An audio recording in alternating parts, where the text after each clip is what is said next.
In this video, I will be showing you how to get significantly longer and more detailed responses from ChatGPT using a specific expansion prompt.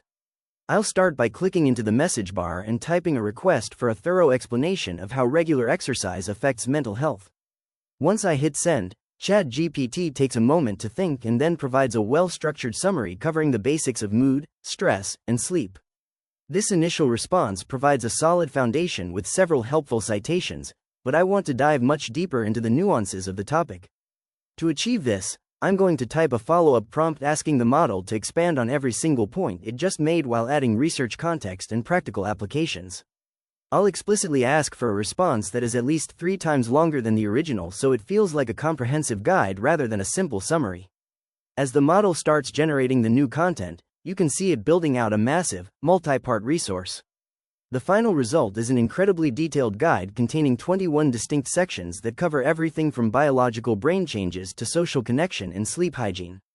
It offers specific insights into how exercise helps with rumination and stress regulation, providing a much more sophisticated level of information than the first draft.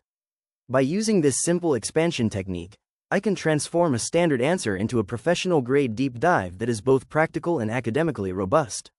If you found this walkthrough helpful for personalizing your own AI workflow, please consider liking the video and subscribing for more quick tips and tutorials.